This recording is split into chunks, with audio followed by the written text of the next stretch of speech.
Bon, on est très content de faire ce nouveau webinaire des nouveautés de ClimaWin. C'est la 3e édition. On a une bonne régularité là depuis septembre. J'espère qu'on va continuer comme ça à vous présenter donc les nouveautés.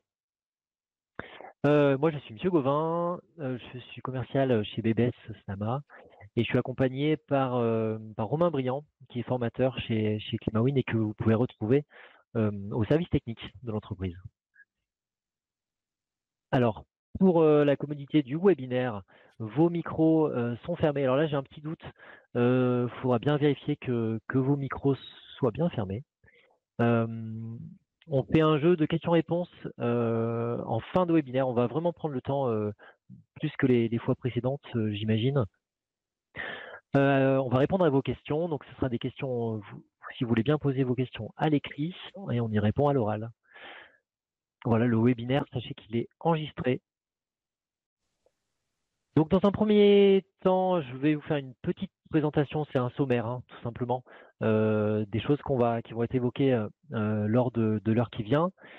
Ensuite, Romain fait la démonstration, donc voilà, en couleur, des choses qui sont nouvelles dans le logiciel. On vous fait un petit retour sur d'autres nouveautés en dehors de ClimaWin, pour des nouveautés de BBS logiciel. Et puis effectivement, un temps de questions-réponses.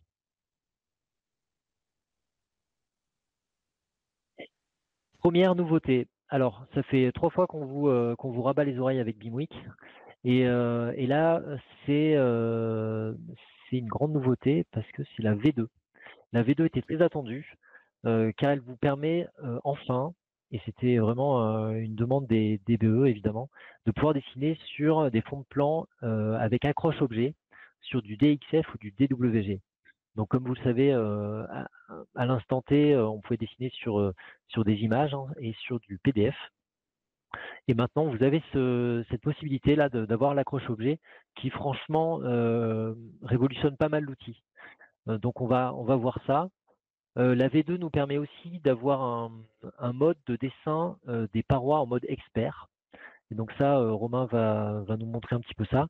Et la dernière chose, c'est la description des murs rideaux. Donc c'est très très utile évidemment dans le tertiaire notamment. Et là, enfin, vous allez pouvoir dessiner vos murs rideaux. Deuxième nouveauté, là on passe du côté de toujours maquette numérique, mais du côté de l'IFC. Vous savez, on a un outil qui s'appelle un contrôleur de cohérence BIM2BEM. Tout simplement, il a été développé par les mêmes gens qui font BIMWeek. Donc voilà, on fait ces deux nouveautés d'affilée pour vous montrer les choses qui évoluent du côté de BIM2BEM. BIM2BEM va pouvoir analyser les masques proches. C'est ce que vous voyez sur l'écran en vert, et vous avez aussi les masques sphériques qui vont être repris. Donc c'est le bâtiment qui se fait tout simplement de l'ombre à lui-même. Hein. Voilà. Donc on va voir ça tout à l'heure. Autre grosse nouveauté, et là c'est carrément un nouvel outil qu'on vous présente. Sachez que BBS Slama distribue, commercialise cet outil qui s'appelle Physalis-Term. Physalis-Term, c'est un nouvel outil, totalement nouveau de dessin pour obtenir effectivement la valeur psi des ponts thermiques qui sont problématiques. Vous avez besoin de calculer des cas particuliers. Donc vous dessinez en 2D depuis une page blanche où vous importez un peu de la même manière que BIMWeek une image. Et vous avez aussi la possibilité d'importer du DXF, du DWG, des fichiers termes et des fichiers conductéo. Donc voilà, vous allez pouvoir refaire les calculs en fonction de ces anciens fichiers. La différence, c'est que c'est une différence c'est très rapide, hein. Le calcul est extrêmement rapide. Voilà, vous pouvez tester ça. Le moteur de calcul, c'est évidemment de l'élément fini, conforme à la norme ISO 10211 qui va bien et à la réglementation thermique 2012. Physalis-Term va vous permettre, donc, comme je disais, un calcul très rapide pour obtenir le fameux psi. Et petite subtilité, c'est qu'on calcule aussi l'hygrométrie dans l'outil. Donc pour visualiser les risques de condensation superficielle et dans la masse, et pour afficher évidemment le point de rosée. Vous verrez ensuite que les rapports peuvent être exportés en Word. Voilà, ça va vous permettre de personnaliser votre rendu. Une autre nouveauté, c'est un focus sur l'hygrométrie. Justement, on en parlait. Mais cette fois-ci, l'hygrométrie dans les apports. ClimaWin calcule l'hygrométrie exacte dans les locaux en fonction du système de ventilation saisi. Ça, vous le savez. Le but, c'était de recalculer les apports des locaux avec une hygrométrie affinée. Donc voilà, Romain va vous montrer le process pour obtenir ce résultat. Nous vous faisons aussi un petit focus sur l'inertie. ClimaWin donne des propositions d'inertie par classe ou d'inertie détaillée, calculées selon les règles THD en utilisant la description du bâtiment par groupe ou par unité. C'est un calcul qui nécessite d'avoir une saisie rigoureuse, notamment des parois qui sont évidemment lourdes, qui ont de l'inertie, et ça comprend évidemment les planchers intermédiaires. Petite dernière chose, c'est de l'amélioration de ClimaWind sur des aspects peut-être anecdotiques, mais qui vont intéresser pas mal de gens, notamment l'export de fichiers au format CSV pour la SED. On va vous montrer une manipulation qui est sûrement méconnue. Et on a introduit aussi la possibilité d'ouvrir les fichiers par glisser-déposer. Et vous allez voir, c'est drôlement pratique. Je vais laisser tout simplement la main à Romain. Donc première nouveauté, donc ce sont des nouveautés sur notre éditeur graphique BIMWIC Sketch qui nous permet de décrire des bâtiments en 3D pour les récupérer dans ClimaWin. Alors il y a plusieurs nouveautés dans ce même éditeur graphique. Je vais déjà vous créer une étude ici. Voilà. On va aller donc dans l'éditeur graphique. On va le laisser charger. Et donc la plus grosse nouveauté, hein, j'en ai 2 ou 3 à vous présenter. La plus grosse nouveauté, ça va être de pouvoir partir d'un plan DXF DWG de manière à avoir les accroches sur les lignes, ce qui est plus pratique hein, que le PDF. On va pouvoir vraiment dessiner par-dessus en mesurant l'épaisseur de nos murs, en créant nos murs. En parlant de murs, il y a la nouveauté des murs en parois expertes qui permet de décrire ces murs couche par couche qui vont être récupérés derrière dans ClimaWin. Et puis, la possibilité maintenant de faire des murs rideaux. Donc voilà, je vais vous présenter ces 3 éléments. Là, j'attends simplement que ClimaWin m'ouvre mon gestionnaire de maquettes. On se connecte au serveur BIMWIC. Voilà, donc ça, c'est la fenêtre d'ouverture de l'assistant graphique de ClimaWin. Moi, je vais l'ouvrir en version autonome directement, voilà, où je vais retrouver tous mes projets et dans chaque projet, mes maquettes. On va le laisser finir de charger. Voilà. Donc là, je retrouve tous mes projets. Hein, et dans chaque projet, j'ai des maquettes. Si je vais dans le projet BBS, j'ai des maquettes. Pour l'exemple, je vais en créer une nouvelle que je vais appeler webconférence. Voilà, saisie DWG. Maquette vierge, je la crée. Elle va venir se créer ici. Voilà, et je peux rentrer dedans. Je me retrouve donc sur mes plans de niveau. Je vais aller au rez-de-chaussée et maintenant, auparavant, vous avez chargé une image ou un PDF. Maintenant, vous avez plusieurs choix. Celui qui va nous intéresser aujourd'hui, c'est charger un fichier DWG ou DXF. Et je vais aller chercher ce fichier. Voilà, et voilà mon plan de ma maison en DWG. Voilà, il s'importe directement ici. Je peux fermer cet élément-là. Et là, j'ai directement mon plan, mon fond de plan. Alors, vous pouvez voir que la grille peut être un petit peu pénible. Vous pouvez l'enlever. Là, comme ça, vous avez directement votre fond de plan. Ce qui va être intéressant, par exemple, c'est de venir mesurer ici sur ce fond de plan la taille ici. Donc, il fait 35 cm, ce mur. Je vais pouvoir venir dans mes parois, hop, prendre ici mon mur générique, le dupliquer, venir soit lui mettre une épaisseur de 35 pour dessiner rapidement, soit venir dans les parois expertes ici. On va partir sur les 35 ici, je reviendrai modifier le mur après. Donc là, je suis sur un mur générique 35, je le valide, je viens choisir une saisie plutôt donc à main levée, et par exemple, je peux choisir de dessiner au nu extérieur, et ce qui me permet de venir cliquer sur mes points très rapidement. Hop, je choisis mes angles directement, etc. Alors là, d'ailleurs, j'ai fait une bêtise, puisque j'ai dupliqué mon mur, mais je n'ai pas sélectionné le bon ici. Là, je suis en 30. Je l'ai vu parce que mon épaisseur ne correspondait pas. Je veux le 35. Voilà. Et là, je vois que mon épaisseur correspond bien à mes lignes sur le DXF, sur le DWG. Et là, je vais pouvoir venir très rapidement avec les accroches, faire le tour de mon bâtiment à ce niveau-là.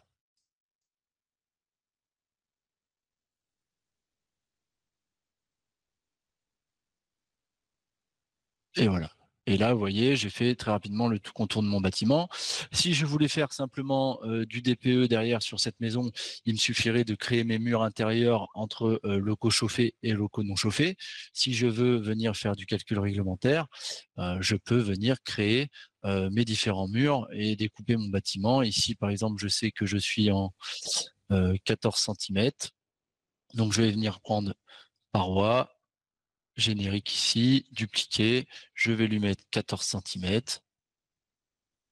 je valide, je prends bien mon mur de 14 cm, et comme tout à l'heure, là, je peux venir, hop,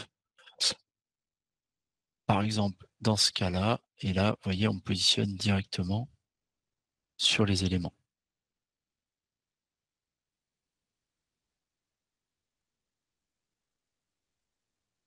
Je vais y arriver.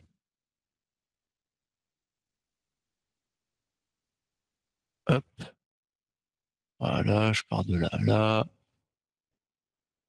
Hop, j'ai mes accroches, et ça me permet d'aller très vite. Bon, là, c'est une ouverture directe, etc., etc.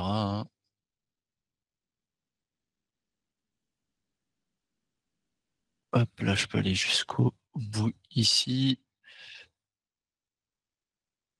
Voilà.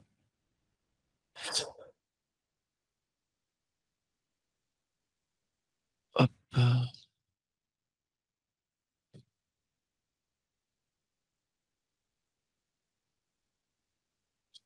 Par exemple, je sais que j'ai un mur aussi ici. Voilà, bon, je ne vais pas aller beaucoup plus loin, mais voilà, je peux créer rapidement tous mes murs intérieurs de manière à avoir mes différents espaces. Donc ça, c'est la première nouveauté, c'est de pouvoir importer ce plan DXF ou DWG et d'avoir la possibilité de renseigner plus rapidement les murs puisqu'on aura les points d'accroche comparés au PDF. Deuxième nouveauté, ce que je vous indiquais tout à l'heure, c'est les parois expertes.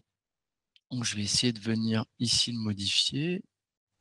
Donc, j'ai mis du béton côté extérieur. Je vais pouvoir venir, par exemple, choisir isolant. Hop, je mets une laine minérale après mon béton et je vais mettre structure légère, une plaque de plâtre après mon isolant. Il faut bien que je respecte mes 35 cm de base. Donc là, je vais pouvoir venir dire, par exemple, que je suis sur un béton de 25. Alors, j'aurais pu mettre du parpaing. Ici, je vais mettre 12 cm, 13 cm même, et une plaque de plâtre de 2 cm. Et comme ça, je respecte. Alors, non, d'ailleurs, ici, je serais plutôt à 8 cm. Ça ferait 33 et de 35. Voilà. Et là, je me retrouve avec un mur de 35 cm. Je valide. Et là, j'ai la composition de ce mur que je vais pouvoir récupérer dans ClimaWin par la suite. Donc voilà pour les parois expertes. Et pour les murs rideaux, vous pouvez venir, par exemple, on va reprendre celui-ci, le dupliquer, et vous avez une notion ici de mur rideau maintenant, dans lequel vous allez pouvoir choisir la menuiserie qui va se trouver dans ce mur rideau, la redondance de ce mur, la répétition ici, hein, là j'ai mis 2, mais je peux très bien mettre 4 si je veux. Voilà, il y aura 4 panneaux avec une menuiserie au milieu, le type de vitrage, le type d'allège, sa hauteur, hein, si je viens augmenter sa hauteur et mettre 1 mètre en allège, voilà, elle augmente d'1 mètre. La hauteur de ma fenêtre et la hauteur de l'imposte. À ce niveau-là, je peux la mettre vitrée, hein. Et si je veux faire un mur entièrement vitré, je peux faire ce genre de choses à ce niveau-là. Je valide. Et en saisissant mon mur rideau, je peux le saisir. En 3D, ça nous donne quelque chose de comme ça. Alors attention aux hauteurs que vous mettez, il faut respecter. Ici, j'ai une hauteur de 2,8.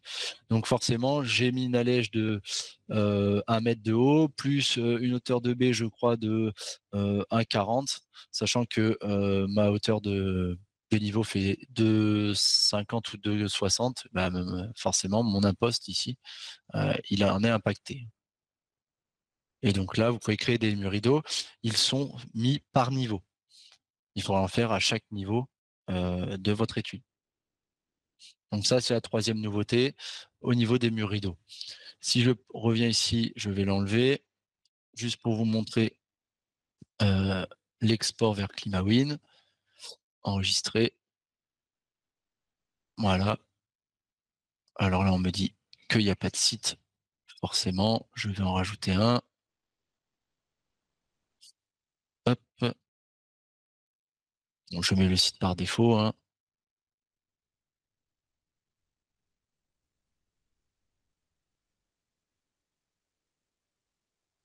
Ça va me demander si je souhaite laisser BIMWeek ouvert à côté. Si vous travaillez sur un double écran, ça peut être intéressant de garder BIMWeek sur un côté. Hop, là, il enregistre le catalogue des sites. Voilà, là, on me demande si je souhaite laisser la fenêtre BIMWeek ouverte.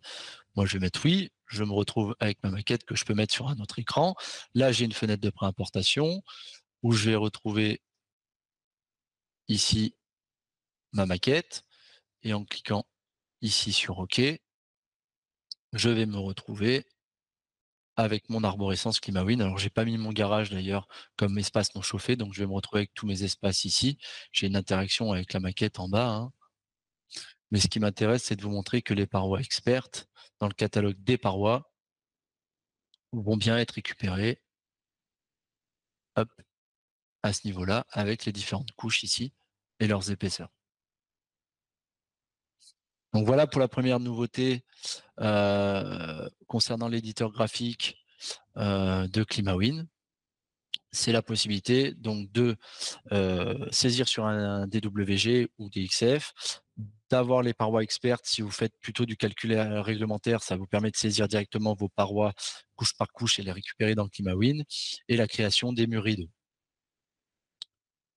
Si je vais sur la 2e nouveauté, ici, qui est la détection des masques dans ce qu'on appelle BIM2BEM. BIM2BEM, c'est notre viewer, on va dire viewer éditeur IFC. Donc, je vais venir ici, par exemple, toujours créer une nouvelle étude. Je vais le laisser en modèle thermique. Et là, je vais aller dans BIM, suivant, et import IFC BIM2BEM. Ça nous fait un petit rappel sur la première fenêtre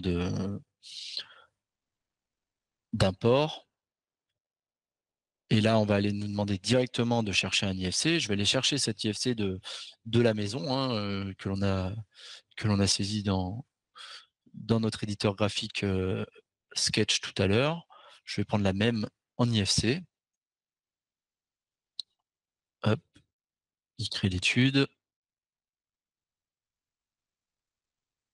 Voilà, on me demande l'IFC. Je vais prendre cet IFC-là. Alors, ce qu'il faut savoir sur la détection des masques, c'est que pour le moment, ils sont détectés dans le viewer IFC, mais pas encore rapatriés vers ClimaWin. C'est un travail qu'on est en cours C'est un travail qui est en cours à notre niveau. Donc pour le moment, il n'est pas rapatrié dans ClimaWin. Ces masques, ça va être fait assez incessamment sous peu. Mais voilà, donc là, on est dans le viewer IFC. On se retrouve avec la première partie qu'on appelle sémantique. On va choisir ce que l'on veut mettre dans le modèle thermique à analyser ou non. Typiquement, moi ici, j'ai enlevé tout ce qui va être mon mobilier, tout ce qui va être mes terminaux de salle de bain, etc. Donc la première partie consiste à venir choisir ce qu'on veut dans notre modèle thermique.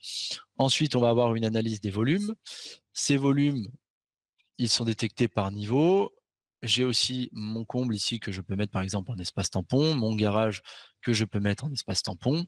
Bien sélectionner les volumes que vous souhaitez analyser et les mettre dans un niveau, soit en espace tampon, soit en espace intérieur. Sinon, vous pouvez les ignorer si vous ne souhaitez pas les prendre en compte. Et lors de l'analyse des parois, on a une analyse des masques proches qui sont faites à ce niveau-là. Si je prends une baie, voilà, on sait que sur cette baie, ce qui est en vert, ce sont les masques proches dus au nu intérieur de ma baie. Et ce qui est en rose circulaire, ce sont les masques, entre guillemets, du bâtiment sur lui-même. Donc là, typiquement, ici, on voit qu'on a un masque dû à ma casquette ici de mon bâtiment. Si je me mets sur celle-ci, j'ai la même chose de ce côté-là. À l'inverse, si je vais sur mes menuiseries ici, voilà, vous voyez que le masque circulaire, je n'ai pas de masque dû à mon bâtiment à ce niveau-là, ce qui est logique. Hein. Par contre, j'ai toujours mes masques proches de ma baie en vert. Donc ça, c'est la nouvelle détection dans BIM2BEM des masques. On va maintenant attaquer la phase d'intégration et de récupération de ces masques dans ClimaWin. Voilà pour la petite nouveauté sur l'éditeur IFC, sur le viewer éditeur IFC depuis ClimaWin. Une nouveauté, donc un logiciel même complètement nouveau, c'est le logiciel Physalysterm. Ce logiciel Physalysterm, c'est un éditeur de pont thermique en 2D permettant de calculer les ponts thermiques avec la méthode élément fini et suivant la norme ISO 10211. Le principe, ça va être de venir dessiner votre pont thermique. Donc, c'est assez simple de dessiner un pont thermique. Ici, vous avez des matériaux. Par exemple, je peux dessiner et je choisis béton. Et là, je viens faire, si je veux faire un pont thermique de plancher, par exemple, donc j'ai une échelle. Ici, mon échelle entre points, elle est de 0,5 m. Je peux zoomer pour avoir par exemple 10 cm. Donc là, je peux faire un plancher de 20 cm de béton. Toujours en béton, je peux venir lui mettre un mur haut, ici par exemple de 20 cm, un mur bas ici de 20 cm. Je vais venir lui ajouter par-dessus une couche d'isolant, voilà, de 10 cm ici. Je peux faire la même chose, par exemple, à ce niveau-là. Je mets 10 cm en dessous. Voilà. Je peux venir lui mettre, alors est-ce que j'ai du plâtre? Voilà, panneau de plâtre. Et là, je vais zoomer pour mettre un panneau de plâtre ici, on va dire de 2 cm. Hop. Toujours en faisant des rectangles. Hop, je vais mettre une plaque de plâtre ici. Voilà, par exemple. Alors là, j'ai peut-être un peu trop zoomé, parce que j'ai mis la même taille à ce niveau-là. Donc, c'est pas grave. On peut venir ensuite réduire ma plaque de plâtre. Voilà, par exemple. Et j'ai un pont thermique de ce type, hein, pourquoi pas. Je vais devoir venir créer ce qu'on appelle un repère, une vue, qui va comprendre mon pont thermique. Donc ici, comme ceci, par exemple. Voilà. Définir les espaces. J'en ai un ici et un ici. Ces espaces, alors sur la vue, tout d'abord, bien passer en vue de section, puisque je suis à un plancher. Je ne suis pas en vue en plan, je ne suis pas sur un refend ou sur un pont thermique vertical. Là, je suis en section à ce niveau-là. Je peux lui mettre un calcul d'hydrothermie si je le souhaite. Et sur les espaces que j'ai mis, indiquer si cet espace est donc un espace intérieur, ou si ici, on est comme ici sur l'extérieur. Voilà, ça va nous permettre d'avoir les températures, etc. Et il me reste pour calculer ce pont thermique à faire les cotations de mon mur. Donc là, je peux venir ici, hop. Alors, même si ma cote est comme ceci, et que là, je fais une cote comme cela, hop, à ce niveau-là, et je vais essayer de faire comme ça. Voilà, c'est pas très grave. Hop, hop. Là, je me mets au milieu de mon plancher. Et là, pareil, j'ai la possibilité, hop, une fois que j'ai fait ça, de venir sélectionner mes cotes, hop, et de dire de les aligner sur les Y. Et j'ai la même chose, bien sûr, ici, de les aligner sur les X pour qu'elles soient bien droites. Sur mes cotations, je vais venir sélectionner mes 4 cotations intérieures. Je vais lui dire que je suis sur l'intérieur. Et sur mes cotations ici, je vais venir dire que je suis sur des cotes extérieures. Une fois que j'ai fait ça, je peux lancer un calcul de pont thermique élément fini et on aura les résultats suivant la norme ISO 10211. Voilà. Vous avez en rouge le PSI pour la RE 2020, hein, le PSI intérieur, et en bleu, le PSI extérieur. D'où la position de mes cotes extérieures. On a la possibilité d'avoir plusieurs affichages de résultats, notamment par exemple la condensation. Hein. On peut savoir où les éléments vont condenser, etc. L'intérêt de ce logiciel, c'est surtout par exemple de venir dire par rapport au calcul qui peut être fait dans ClimaWind, de venir ajouter certains éléments, notamment par exemple, si je peux venir dessiner, ici je vais mettre hop, une planelle, par exemple, directement ici, voilà, et de relancer derrière mon calcul. Donc, je peux venir interagir. Hop, moi, ce que je veux, hop, voilà, c'est mes résultats. Voilà, avec mon psy là, avec ma planelle hein, qui a baissé, mon psy intérieur qui a baissé. Donc ça, on peut le faire. Bon, là, j'ai pris un pont thermique simple, mais on peut avoir des ponts thermiques des fois un peu plus compliqués, notamment, alors j'ai pas d'exemple ici, mais on peut avoir la possibilité, hop, elle est où ma feuille? Voilà. On peut avoir la possibilité d'avoir des ponts thermiques non orthogonaux. Sur cet éditeur graphique. Donc, ça nous permet, contrairement à ClimaWind, lui, qui se base sur les règles THBAT pour saisir nos parois qui composent ce pont thermique, on est sur du pont thermique orthogonal, que ce soit de l'angle sortant, l'angle rentrant, pour du vertical ou du plancher, plafond, etc. L8, L10, on n'est que sur de l'orthogonal directement dans ClimaWind, alors que ici, vu que c'est nous qui dessinons, hein, on peut faire ce que l'on souhaite, du pont thermique orthogonal comme je l'ai fait, mais aussi du pont thermique non orthogonal si on décide de faire des rectangles de manière transversale, etc. Donc ça permet de calculer à peu près tous les types de ponts thermiques que l'on veut et d'intégrer après par la suite, hein, si je retourne sur mes résultats, d'intégrer ce PSI directement dans ClimaWind sur nos ponts thermiques. Voilà le nouveau logiciel, une présentation rapide en nouveauté, bien sûr, il fait beaucoup plus de choses. Et vous avez bien sûr la possibilité hop, de générer des gestionnaires. Donc là, par exemple, je vais sélectionner tac, ma feuille. Je vais mettre une page de garde, voilà, principale. Et si je génère, j'obtiens une impression Word. Alors, il faut l'enregistrer. Je vais le mettre dans mes téléchargements. On va l'appeler Word.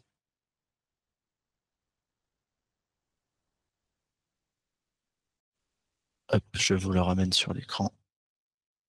Voilà, ici, voilà, on a un rapport hein, avec un rappel sur les normes et voilà votre description, les résultats RT et PHPP, hein, les différents matériaux, les différentes conditions, etc. Et là, l'intérêt, c'est que chaque élément est en fait une insertion et que vous pouvez le décaler si vous le souhaitez, venir ajouter des lignes pour mettre des commentaires. Hein. Voilà.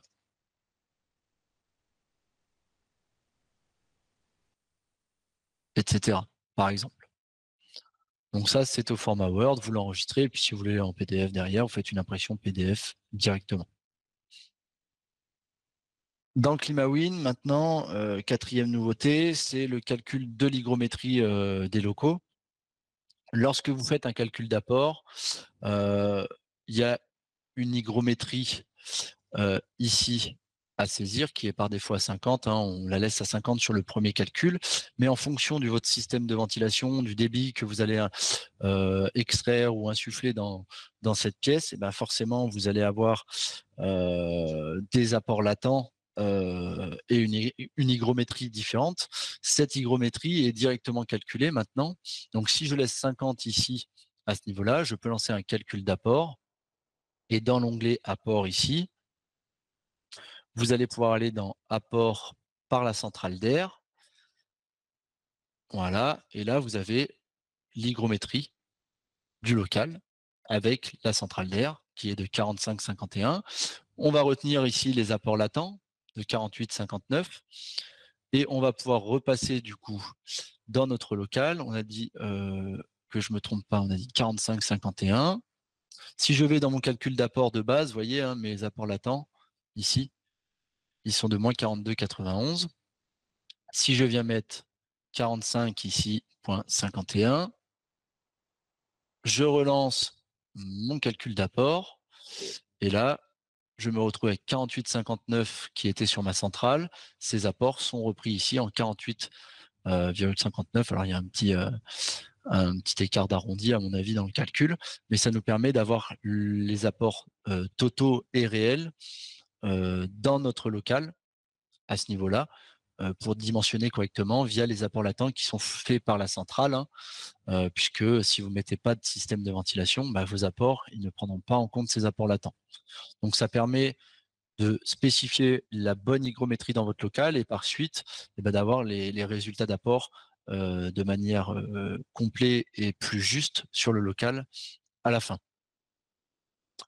Donc le cheminement, c'est de laisser l'hygrométrie de base à 50%, de lancer notre calcul d'apport, d'aller dans les résultats via la centrale, de voir l'hygrométrie en fonction de ce que vous avez soufflé dans votre local, de prendre la bonne hygrométrie, de venir la remettre et de lancer votre calcul d'apport pour que dans vos apports nominaux, vous ayez le calcul complet avec les apports latents hein, dus à votre centrale. Voilà le fonctionnement de l'hygrométrie dans ClimaWin.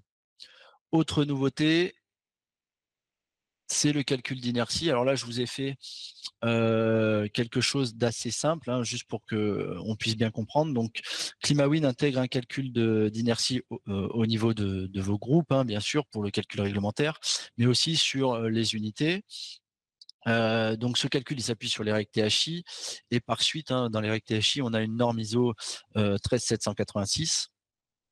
Cette norme ISO, elle est déjà intégrée depuis un moment dans ClimaWin. Vous le voyez en fait au niveau du catalogue des parois. Hop, si j'ouvre le catalogue des parois, en fonction, ici par exemple, si je prends le mur extérieur, en fonction des couches que vous mettez sur cette paroi, de la capacité thermique, ici le CP et de la masse, vous avez les qui et qui S, qui s'appellent kappa dans la norme ISO, qui sont calculés donc en fonction de cette norme ISO. Et grâce à ces qui et qui S, là, je vous ai mis pour l'exemple simplement un mur ici qui fait 25 mètres carrés à ce niveau-là.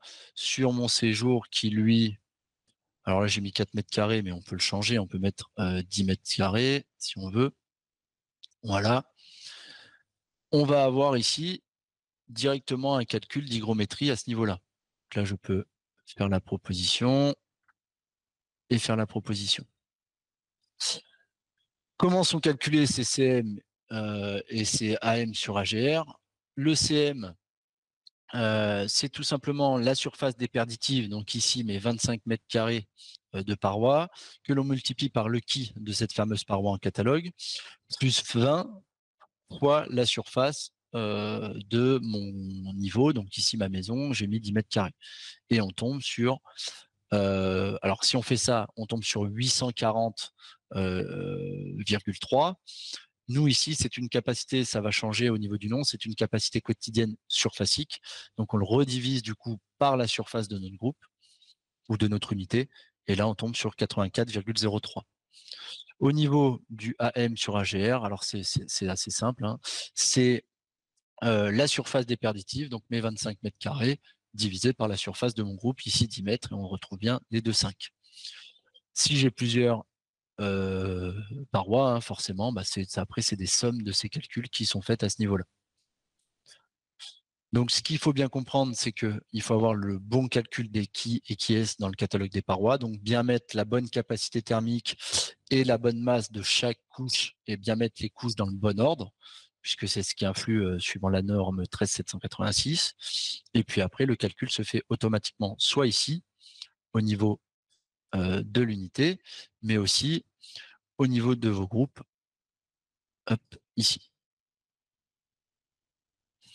Grâce à ces deux valeurs, ça nous permet de retomber dans le tableau des règles THI. Je vous l'ai ouvert ici.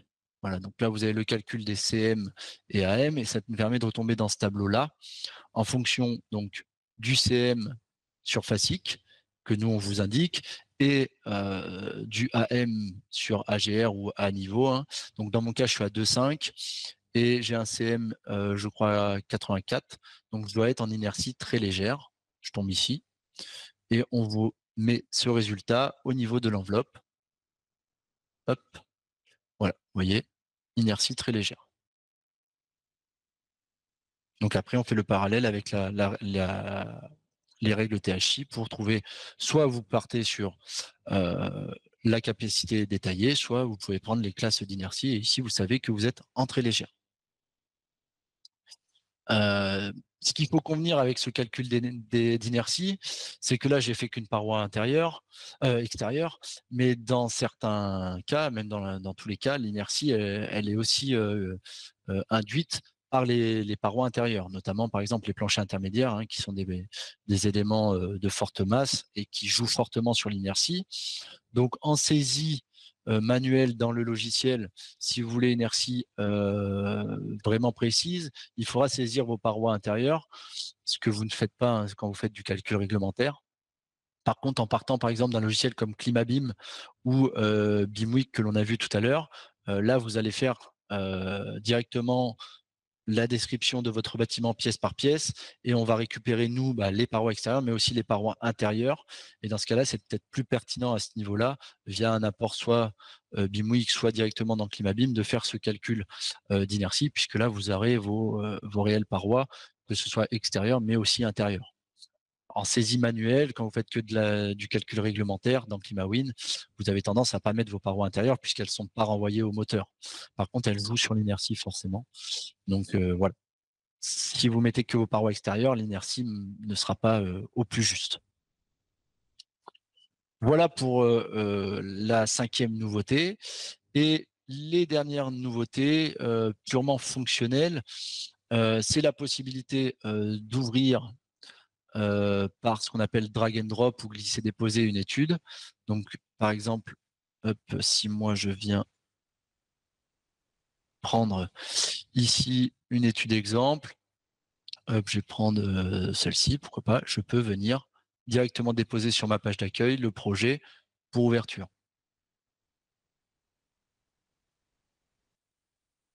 Voilà, il est en train de s'ouvrir. Plutôt que d'aller dans Fichier ouvrir et chercher votre projet, vous pouvez directement glisser-déposer. Ça, c'est une première nouveauté. Alors, c'est pas nouveau d'aujourd'hui, hein, ça date d'il y a quelques mois, mais très peu de clients le savent. Donc, vous avez cette possibilité. Voilà, on vous l'indique ici. Là, il est en train d'ouvrir le projet, voilà, et je l'ai ici. Deuxième nouveauté, et là, je vais partir.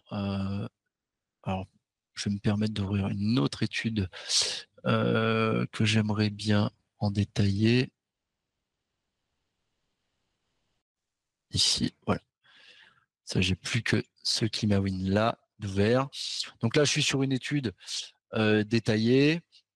Une nouveauté, c'est que lorsque vous choisissez voilà, un calcul STD ici, vous pouvez lancer donc vos différents calculs. Je vais simplement aller dans les options de simulation pour mettre mes consos horaires et mes besoins horaires. Voilà. Je lance un calcul STD-SED. Ce qu'il faut savoir, c'est que, alors c'est pas une nouveauté, c'est ce que je disais, c'est présent depuis longtemps, mais beaucoup de clients ne le savent pas et se demandent comment sont faits les exports. Si vous venez ici dans le tableau, faire un export CSV, Word ou Excel, vous exportez, lorsque vous cliquez dans le tableau, le mois en cours. Par contre, si vous voulez tout le tableau et tous les mois, vous pouvez cliquer sur l'entête du tableau et exporter ces éléments. Donc là, je peux exporter au format Excel le tableau complet. Je vais le mettre dans mes téléchargements. Voilà. Et je peux venir, une fois que c'est fait, je vais le laisser finir. Et si je clique dans le tableau ici, je vais faire pareil, export Excel. Et là, je vais mettre un 2 à côté. Voilà. Et si je vais dans mes téléchargements, on va le laisser finir. Donc si je prends le premier ici, je me retrouve avec, vous voyez, en bas, toutes mes feuilles par mois, hein, avec toutes mes heures de chaque mois. Donc ça, c'est l'export complet quand vous êtes sur l'entête. Voilà. Et là, on n'a que le mois que l'on a souhaité exporter. Vous voyez, il n'y a qu'une feuille à ce niveau-là. Donc, on n'a que le mois que l'on souhaite. Donc, soit vous cliquez dans le tableau et vous exportez le mois en cours, soit vous cliquez sur l'entête et vous exportez tous les mois. Et la dernière nouveauté, bon, c'est pareil, c'est pas une nouveauté, mais beaucoup de clients ne le savent pas, c'est la possibilité de détacher cette fenêtre de résultat ici en cliquant sur ce bouton. Si vous travaillez sur un double écran, vous pouvez cliquer sur ce bouton et ça vous détache la fenêtre de résultat que vous pouvez mettre sur un autre écran. Et par exemple, en changeant de local, etc., bah, la fenêtre est dynamique, hein, bien sûr, et vous pouvez avoir vos résultats à ce niveau-là. En la fermant simplement, elle revient se plugger à ce niveau-là. Ça permet donc d'avoir les résultats de manière dynamique là où vous positionnez, mais aussi de ne pas avoir à switcher entre la fenêtre de résultat et la fenêtre de saisie, puisque quand vous êtes en mode résultat, bah, vous voyez, tout est grisé à ce niveau-là et vous ne pouvez plus ajouter d'éléments, alors que si vous détachez cette fenêtre, eh ben, vous avez votre fenêtre à droite et là, vous pouvez continuer à saisir dans votre arborescence sans avoir à switcher entre le mode saisie et le mode résultat.